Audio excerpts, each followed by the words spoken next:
હવે તમે વિચાર કરો, એક એવી ધરતી અને ત્યાં જલા બાપાનો જન્મ અને જલારામ બાપા ને દેવાની ટેવ કે કોઈ પણ આવે એટલે એને આપવાનું. અને જ્યારે વારી જવાનું મન ક્યારે થાય, બીજા ઉપર મોહી જવાનું મન ક્યારે થાય કે એક દિવસ ફતેપુરની અંદર ભોજલરામ બાપા સંતોનો મેળો ભરાણો અને ભોજા બાપા એ બધા સંતોને બોલાવેલા અને જલારામ બાપા એક સેવક તરીકે બધા સંતોની વ્યવસ્થા કરતા હતા. એમાં બધા સંતોની વ્યવસ્થા થઈ ગઈ ને એમાં જલા બાપાએ ભોજા બાપાને કીધું, ભોજા બાપાનો દરેક સંતોએ મનુષ્યોને સંદેશ આપ્યા છે અને ભોજલરામ બાપાએ તો સાહેબ સંતોને સંદેશ આપ્યા તમારે આ રીતે જીવવાનું છે. એ મનુષ્યોને નથી કીધા. ભોજા બાપાના ચાપખા એટલે કોઈ સંતોને લાગી જાય તો એ સંતોનું જીવન પાટે ચડી જાય, માણાનું ચડી જ જાય. ભોજા બાપાના ચાપખા એવા કે ભોજલરામ બાપાએ બધી વ્યવસ્થા થઈ ગઈ ને જલા બાપાએ છેલ્લે કીધું ભોજા બાપાને કે હવે બાપા ક્યાં પડું, આપણો ગુજરાતી દેશી તળપદો શબ્દ કે ક્યાં પડું એટલે ક્યાં જાવ. એટલે બાપાએ કીધું હવે ભોજા બાપા ક્યાં પડું, એ કે પડો પાઇટમાં. એટલે મગજ તમર કે પડો પાઇટમાં.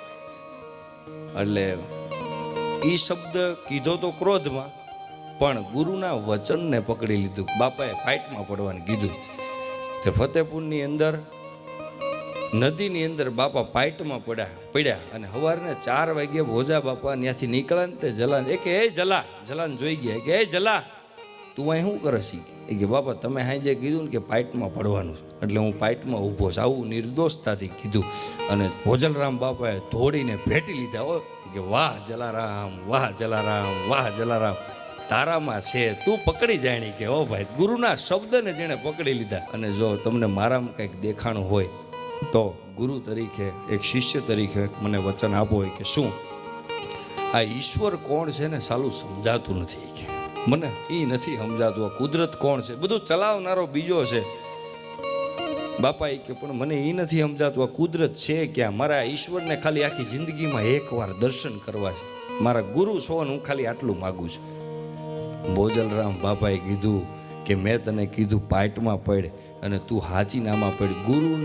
ગુરુના શબ્દોને જે વ્યક્તિ આટલો ઝીલવાવાળો હોય, મારા રુદિયામાંથી હું તને આશીર્વાદ આપું છું કે તારે ઈશ્વરને નહીં ગોતવાનો. તું જા વીરપુરની અંદર ટુકડો ચાલુ કરી દે, ઈશ્વર તને એક દી ગોતતો આવે ને તો આ ગુરુને યાદ કરજે. એ ભોજા બાપાના આશીર્વાદ હતા.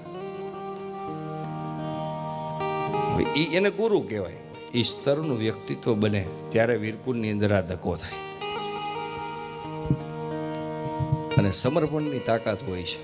એટલે કીધું કે રામ નામ મેં લીન હૈ અને દેખત સબ મેં રામ, તાકે પદ વંદન કરું એ જોગી જલારામ. જલારામ બાપા પોતાના કાકાની ત્યાં હાટડીએ બેહતા અને કોઈ પણ સાધુ સંતો આવે એને આપી જ દેવાની વાત, બીજી કોઈ વાત નહીં. કાકાની દુકાન બીજાની દુકાનની અંદર બેહીને આપી દેવાની વાત કરો અને એ ધંધો પાછો પ્રોગ્રેસમાં હાલે, એ દુકાન પાછી પ્રગતિમાં હાલે તો આજુબાજુની દુકાનવાળાને તકલીફ તો પડે ને કે ભાઈ આ બાપા તો આપી દે છે, જલીઓ તો આપી દે છે અને પાછી દુકાનની પ્રોગ્રેસમાં અને કાકા હાજર નથી. કાકાને જઈને કીધું કે જલો એ કે બધું આપી દે. કાકા કે આપતો હોય મારી દુકાનમાં તો ઓછું થવું જોઈએ, ઓછું તો થતું નથી. એ કે આ વખતે કોઈ આપવા આવે તો અમે બતાવશું. અને એક દિવસ સાધુની જમાત આખી આવી અને ઊભી રહી ગઈ જલા બાપા પાસે અને જલા બાપા દીવાબત્તી કરતા હતા અને સાધુને ભાળી જાય ને જલિયો ગાંડો થાય ભાઈ આવી સાપ અને દીવાબત્તીને મૂક્યા સાઈડમાં અને કીધું બોલો બાપા મેં કરી. કે તમે આમ રહ્યો. દુકાન રેઢી મૂકીને જલારામ બાપા નીકળે છે અને ખંભે પોટલું આરે 2-3 સાધુઓ, સાધુની જમાત પાદરે અને વેપારીએ નક્કી કર્યું કે આ જ મોકો છે, દુકાન રેડી છે, સીધું આપ્યું છે. અને વાલજી કાકા માનતા નહોતા એટલે વાલજી કાકાને આજુબાજુના વેપારીઓ કહેવા માટે ગયા અને એમાં એક ટેલિયો લુવાણો પણ હારો હાર અને એ પણ ગયો અને કીધું કે તમે માનતા નહોતા ને, હાલો હવે તમારા જલિયાને દેખાડું તમારો ભત્રીજો શું કરે છે. અને વાલજી કાકાએ દોટ મૂકીને પહેલાં દુકાને આવ્યો. દુકાને જોયું જલો તો છે નહીં અને ત્યાંથી નીકળીને પાદર તરફ જલારામ જતા હતા અને ત્યાં રાડ નાખી એ જલારામ એટલે ઊભા રાખ્યા અને આમ હૃદયમાં ત્રાસ પડી ગઈ કે મેં મારા માટે કોઈ દી કાંઈ કર્યું નથી બાબા કે, અને હું તો સાધુ સંતોની સેવા કરું છું, મારા આંગણે જે આવે છે એને હું આપું છું. અને ઈશ્વરે આમ આકાશ તરફ નજર રાખીને કીધું કે આજ મારી કસોટી થઈ ગઈ અને ઠાકરને પ્રાર્થના કરી, જો આ દુનિયાનું સંચાલન કરતો હોય તો આ વીરપુરના જલિયાનું સંચાલન આજ કરી નાખજે.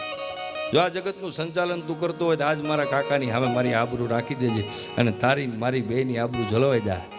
અને કાકા નજીક આવ્યા ને જલારામ બાપાને કીધું, હે જલા, શું છે આની અંદર?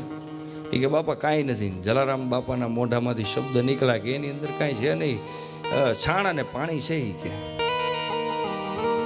એ કે છાણા ને પાણી? ખોલો પોટલું. પોટલું ખોલ્યું અને જે ઘી હતું અને જે ગોળનો ભીલો હતો, ગોળના ભીલાના છાણા થઈ ગયા અને ઘીનું પાણી થઈ ગયું. એ સફર કપાઈ ગઈ અને આ થઈ ગયું. એને બધાને વિશ્વાસ હતો, પણ જલારામ બાપાને વિશ્વાસ નહોતો કે આ મારા હાથે મેં ગોળનો ભીલો નાખ્યો, નાના છાણા થાય અને થાય કેમ છાણા? મારા હાથે મેં ભીલો નાખેલો, ઘી પણ મારા હાથે નાખેલું. બીજી બધી વાત છોડો, પણ આ ગોળના ભીલાને છાણા કરવા વાળો અને ઘીને પાણી કરવા વાળો છે કોણ? હવે મારે એને ગોતવાનો થાય છે. કાકાને કીધું, હા આટડી તમે સંભાળજો. એ જિંદગીની પહેલી જલારામ બાપાનો પરચો ગણો કે જલારામ બાપાની વાત ગણો કે એને દ્રઢ વિશ્વાસ બેહી ગયો કે હવે આ તત્વ છે, આ જગતની અંદર કોઈક એવું છે જે આ સંચાલન કરી રહ્યું, જે મારું પણ સંચાલન કરશે.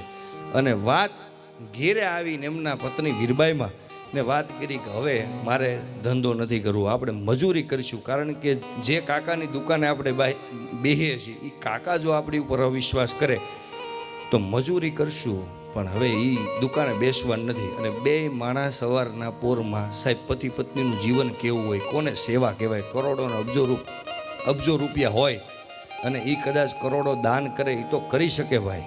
બિલ ગેટ્સ દુનિયાનો સૌથી મોટો પૈસાવાળો, જેની પાસે ખૂબ રૂપિયા છે, બિલ ગેટ્સ. અમેરિકાની ધરતીની એક વાત છે.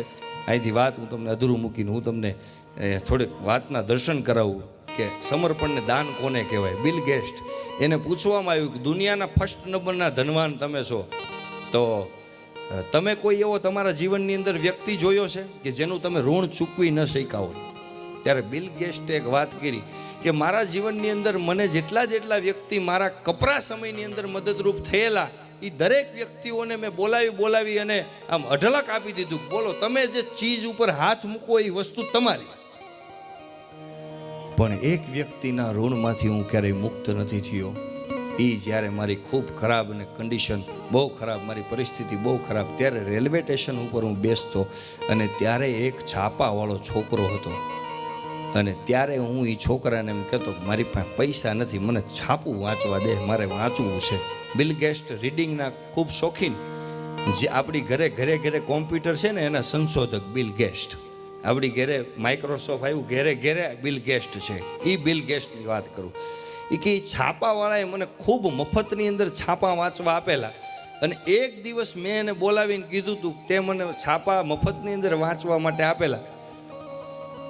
અને ત્યારે મેં એને વાત કરી કે આ દુનિયાની અંદર તારી નજર જાય ત્યાં સુધી ચીજ તારી, અને તું જે વસ્તુ ઉપર હાથ મૂકને એ વસ્તુ તારી.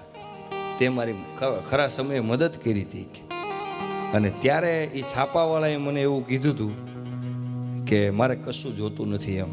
કે કેમ? એ કે તમારું આપવાનું ગજું નથી. કે કેમ એમ વાત કરે? મફતમાં હું તમને જ્યારે છાપું વાંચવા આપતો ને ત્યારે હું ગરીબ જ હતો. એ કે અને બીજાને આપવા માટે તમે અમીર બન્યા છો. બીજાને આપવા માટે અમીરીની જરૂર નથી, હૃદયના ભાવની જરૂર છે. તમે અમીર બનીને મારી સામે આવ્યા છો ને હવે કહેશો તું માય. એટલે એ છાપાવાળો છે ને એના ઋણમાંથી હું મુક્ત નથી. બિલ ગેટ્સના શબ્દો. કારણ કે એ હૃદયનું જે પરિવર્તન છે ને